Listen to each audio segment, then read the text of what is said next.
저희가 이제 사회면 얘기를 잠깐 해보려고 하는데 이게 이슈가 너무 커서요. 얘기를 좀 해보자면은 배우 정우성 얘기를 해볼 건데, 이 정우성의 혼외자 논란, 뭐 DM 유출 등등 여러 개 겹쳤어요. 이번 논란 어떻게 보셨나요? 아, 이분은 사실 뭐 너무나 많은 이야기들이 퍼져 있고 예, 사생활 부분이라 조금 조심스러운데요. 예, 물론 그런 건 있는 것 같아요. 시대가 참 많이 변한 것 같긴 해요. 이게 음, 뭐 이런 계기를 통해서 되게 여러 가지 사회적인 얘기들을 많이 하시던데 뭐 사실 그런 것 같아요. 저희 세대만 해도 뭐 이혼이나 이런 것들이 낙인이 될 이유도 없고 실제로 그런 것도 아니잖아요, 지금. 예, 근데 옛날에는 또 그런 게 아니었죠. 그리고 그렇죠. 뭐 동거 같은 경우도 옛날에는 마치 뭐 동거하면은 무조건 결혼해야 되는 것처럼 사회 문화가 있었는데 맞아요. 동거에 대해서도 무조건 이제 너무 일상적인 요즘 삶의 방식이 되어버렸어요. 음, 그런 거 보면은 참 시대가 많이 변했다. 근데 불과 이게 생각해보면 오래 안 됐어요. 뭐 예, 10년, 20년도 안 된 거고. 그렇죠. 오히려 요즘에는 결혼 전에 무조건 동거를 해봐야 된다라는 문화도 생겼고. 그런 거 보면은 되게 시대가 빠르게 변했다는 걸 느끼는데 음, 이게 되게 사안을 보면은 많은 분들이 좀 갈리더라고요. 지금 이 사안을 봤을 때는 예, 아버지로서 책임지겠다는데 무엇이 문제냐라는 측도 있고 예, 그럼에도 불구하고 그거는 다른 책임의 문제다라는 시각인데 예, 이러다 보니까 또 저희 국민의힘의 나경원 의원께서 되게 핫한 법안을 들고 나오셨죠. 맞아요, 맞아요. 예, 등록동건 같은 거. 예, 이제 프랑스나 이쪽 유럽 쪽에서 하는 건데 이걸 또 이걸 저도 찾아보니까 2016년도에 이거를 시도하시려고 하셨더라고요. 예, 근데 그때는 제가 봐도 했으면 안 됐을 것 같아요. 예. 근데 지금은 또 이거를 논의에 불을 지피는 거 보면서 이런 거를 우리가 논의를 해야 될 시점이 왔구나라는 생각이 음, 들고 또 어찌됐든 저는 이 사안을 볼 때 결국 제일 중요한 거는 지금 무엇이든 새로 태어날 생명 깨서 예, 절대로 상처받지 않는 그런 상황이 만들어졌으면 좋겠다. 음, 그리고 그렇게 잘할 수 있도록 뭔가 너무 두 분이 유명하신 분들이니까 이런 게 그렇죠. 옆에 예, 있으니까 예, 예, 그런 환경이 만들어졌으면 좋겠다라는 생각이 있고 그러길 음, 바라고 있습니다. 그래서 음, 이 부분에 대해서는 그냥 순수하게 이 부분만 바라봤을 때는 너무 사적인 부분이라서 제가 할 얘기는 없지만 음. 다음으로 이제 기자님과 말씀 나눌 부분에서는 좀 얘기할 부분이 있는 것 같아요. 지금. 예, 그러니까 다음으로 저희가 바로 들어갈게요. 사실 이번에 정우성에 대해서 비판이 굉장히 거센 게 과거 정우성 씨가 했던 발언들 때문입니다. 사진 띄워주세요.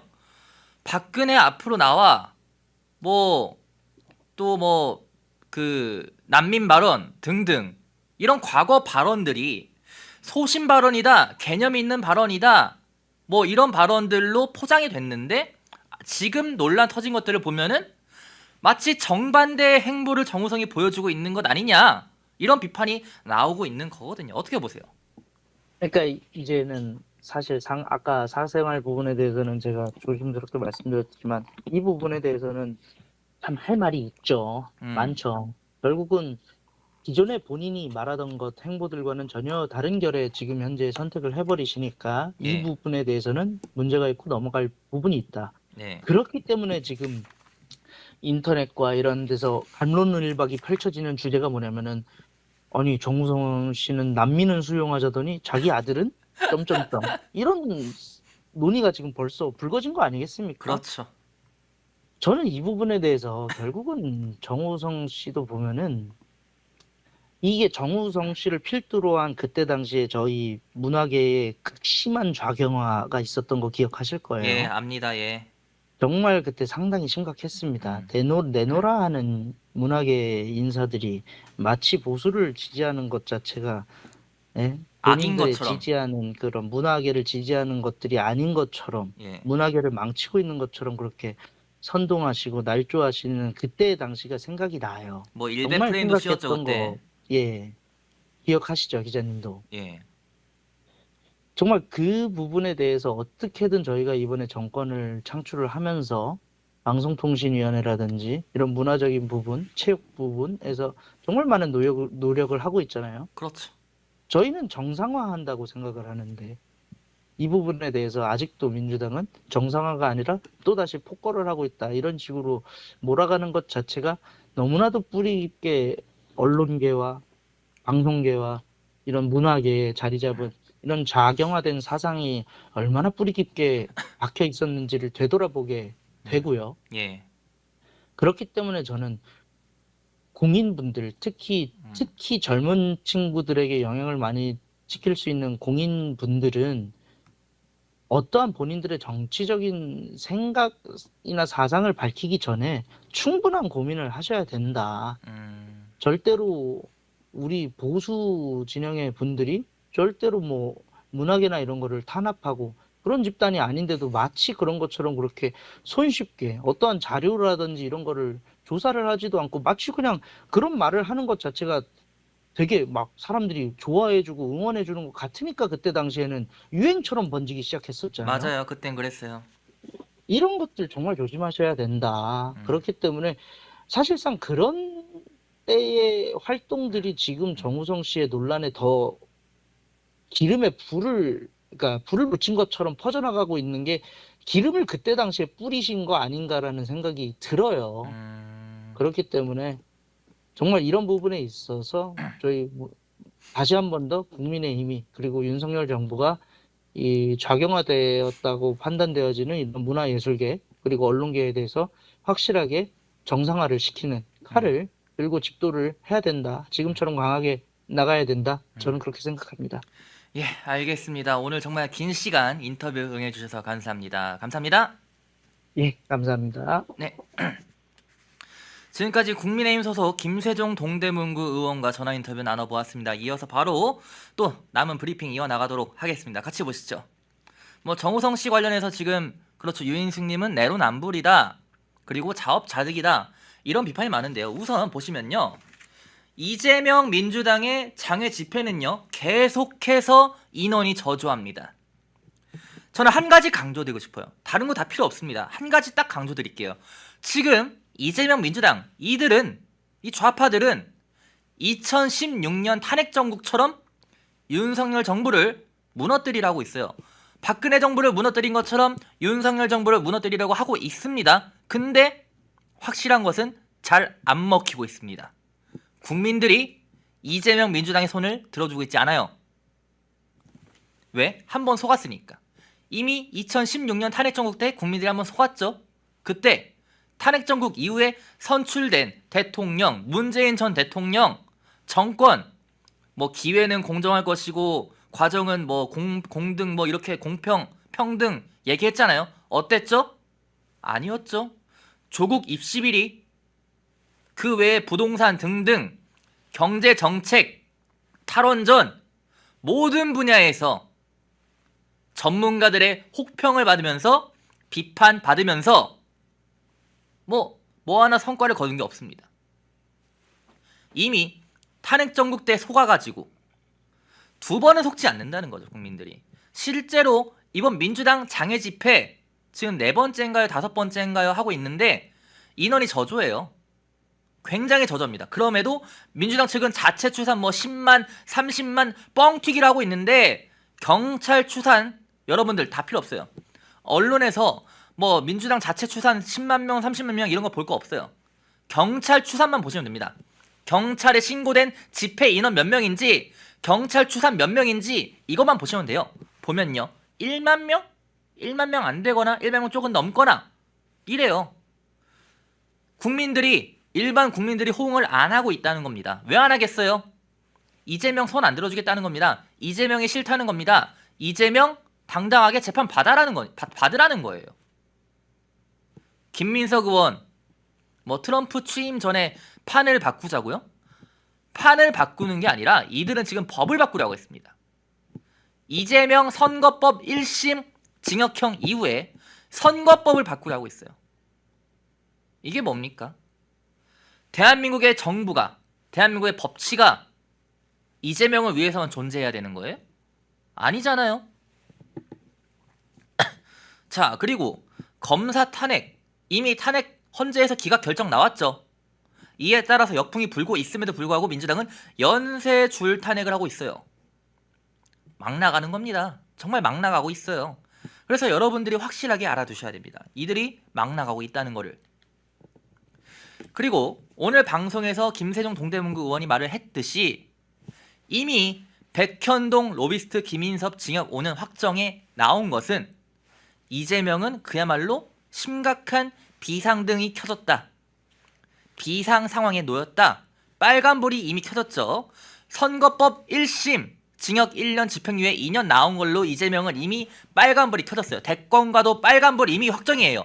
위증유사 1심 무죄 나온 거야? 소용없어요. 아무 상관없습니다. 왜냐하면 공직선거법 1심 징역 1년 집행유예 2년이 더 크거든요. 이미 빨간불인 이재명, 백현동 로비스트 김인섭 징역 5년 확정으로 뭐 빨간불의 이 농도가 색깔이 더 짙어졌다 이렇게 표현할 수 있을까요? 그런 상황이고 여기서 이재명의 혐의가 몇 개인지 정말 많아요. 하나 더 있죠. 바로 대북 송금입니다. 불법 대북 송금 의혹 혐의 이화영 2심 12월 달에 나옵니다. 이번 달에 나오는데요. 앞서 김세종 의원이 이렇게 말했습니다. 1심과 2심은 법리적인 판단을 하는 것이고 3심 가면은 아니죠. 죄송합니다. 1심과 2심의 판결이 나오면은 3심 대법 판결에서는 그냥 법리적으로 옳은지 그른지 이 판결만 하는 거기 때문에 바뀔 가능성이 거의 없다. 이렇게 말을 했어요. 이번에 이화영 2심 판결 나오면요. 이재명은 정말 어떻게든 윤 대통령 끌어내리고 싶어서 안달이 날 겁니다. 예, 이런 말들이 많아요. 그럴 수밖에 없죠. 본인의 정치 생명이 지금 이미 풍전등화입니다. 꺼져가고 있어요. 그렇기 때문에 어떻게든 발버둥 칠 것이다. 하지만 치면 칠수록 명줄은 짧아진다. 이렇게 보시면 될 것 같고요. 예, 바람개비님, 그리고 컨피던스님, 성윤님, 조로나물님, 예, 감사합니다. 유인숙님, 김봉수님, 정말 많은 분들이 채팅 남겨주시고 비판, 규탄을 남겨주고 계시는데 여러분들 그럴 때일수록 저희 펜앤마이크 오직 진실과 사실만을 전달하는 저희 펜앤마이크의 모든 기사와 방송에 많은 응원, 성원 보내주셔야 됩니다. 자, 저희 펜앤마이크가 이렇게 기사를 하루에도 뭐 거의 수십 개 이상 기사를 쓰고 있어요. 하루에도. 저도 열심히 기사 쓰고 방송도 하고 이러고 있는데 저희 펜앤마이크 홈페이지 기사도 많이 봐주시고 방송도 많이 봐주시면 감사하겠습니다. 이럴 때일수록 여러분들이 저희한테 힘을, 응원을 보내주셔야 저희가 더 힘을 내서 자유, 진실, 시장 지키기 위해서 더욱더 힘쓰지 않겠습니까? 그래서 여러분들의 성원이 더욱더 많은 필요한 시점이다. 이렇게 말씀드릴 수 있을 것 같고요. 12월 12일 날은요. 여러분들 잔치국수 먹는 날이다 라고 생각하시면 될 것 같습니다. 2심 확정 시에는 조국의 의원직이 박탈됩니다. 예. 그리고 조국 혁신당, 민주당, 야권 전체의 지각 변동을 정치판 지각 변동을 불러올 그럴 판결이다. 이렇게 생각하시면 됩니다. 12월 12일 무슨 요일이죠? 목요일입니다. 12월 12일 목요일 여러분들 잔치국수 먹는 날 이렇게 메모해 두시면 좋을 것 같습니다. 자, 그리고 과연 민주당이 이 조국 혁신당을 어떻게 대할 것이냐? 뭐 이 부분도 저희 펜앤마이크 홈페이지에 있는 막전 막후 이재명 재판은 난리법석 조국 재판에는 침묵하는 야권 왜 물음표라는 기사 한 번씩 봐주면 좋을 것 같고요. 네, 후니아님 십시일반 펜앤 살리자 감사합니다. 네, 지피지기님 네 감사합니다. 그리고 정우성 씨 얘기는 앞서 김세종 의원이 너무나 깔끔하게 정리를 해줬죠. 사실 이전에 과거에 정우성이 발언을 뭐 난민 발언, 박근혜 앞으로 나와 뭐 이런 발언들을 안 했다면은 지금처럼 비판이 많지 않았을 거예요. 근데 과거에 한 번 뱉은 말은 되담을 수 없다는 게 있죠. 한 번 뱉은 말은 다시 담을 수 없습니다. 과거에 본인이 했던 발언들이 있기 때문에 그래서 더욱더 많은 비판을 받는 거지 않나, 정우성이. 자업자득이지 않나, 뭐 이런 비판까지 나오고 있는 그런 상황이고요. 자, 25일 텐아시아 이거 확대 좀 해주세요. 그러니까 여러분들 제가 한 가지 더 강조드리고 싶은 게 있는데 이게 단순히 뭐 혼외자 논란만 있는 게 아니에요. 기사 내용 꼭 좀 보시면 좋겠습니다. 이렇게 써 있습니다. 25일, 11월 25일 날 아마 테나시아가 쓴 것 같아요. 10월인가 11월인가. 예. 보도 내용에 의하면 이렇게 나와 있는데요. 그래서 혼외자 논란에 이런 사생활적인 부분까지 겹쳐지다 보니까 정우성이 그야말로 추락을 하고 있다. 심지어 이번에 청룡 영화상에 참석을 했는데 거기서 정우성이 발언하자, 사생활 부분을 조금 언급을 하자 박수를 치고 환호하던 배우들이 있었습니다. 예, 다시 빼주세요. 박수를 치면서 환호하던 막 이런 배우들이 있었는데 저는 그 배우들한테 묻고 싶어요. 모든 국민들이 지켜보고 있었습니다. 당시 방송에 모든 국민들이 지켜보고 있었어요. 박수 왜 쳐요? 뭐 법적으로 문제 없으면 박수 치고 뭐 이런 겁니까? 자기 동료 배우면은 이런 논란 터져도 그냥 막 감싸 안고 갈 수 있는 거예요? 박수를 치는 그런 당신들의 행동 어땠는지 한번 되돌아보시면 좋을 것 같고 정우성 씨도 앞으로는 말을 할 때 신중하게 하시고 본인이 뭐라도 된 거 마냥 행세하지 마시고 좀 이번 논란을 계기로 자아성찰하는 그런 시간이 되시길 바랍니다. 예, 오늘 저희가 준비한 방송은 네, 류한무근님 뭐 역겨웠다 이런 채팅, 그리고 포레스트 HB님, 예, 그리고 도깨비님, 네, 그리고 예언자님 등등 많은 성원, 응원, 예, 채팅 감사합니다. 예, 그리고 서배너님, 택시를 탔는데 기사님이 민주당원이지만 이재명은 너무 싫다고 하더라. 예, 이런 반응까지 여러분들, 그리고 오늘 방송 재밌게 보셨다면은 좋아요와 구독 눌러주시고 댓글 하나하나 남겨주는 게 저희 입장에서는 굉장히 큰 힘이 되거든요. 댓글도 하나씩만 꼭 좀 부탁드립니다. 제가 진행하는 중립 MG는요 매주 월, 화, 수 오후 3시에 방송이 되고 있습니다. 청년 패널들, 오늘 김세종 의원도 청년입니다. 저도 청년이고 2030 청년들 패널들 모셔서 청년의 시각으로 세상을 바라보는 논평, 속 시원한 사이다 같은 논평을 제공하는 그런 프로그램이니까요. 앞으로도 많은 시청과 성원 부탁드리도록 하겠습니다. 저희가 준비한 방송은 여기서 모두 마무리하도록 하겠습니다. 시청해주셔서 감사합니다. 인터넷 검색창에 펜앤마켓을 검색해주세요. 펜앤마켓은 펜앤드마이크 구독자분들을 위한 종합 쇼핑몰로 좋은 상품으로 온라인 최저가를 목표로 하는 마켓입니다. 많은 관심과 사랑 부탁드립니다.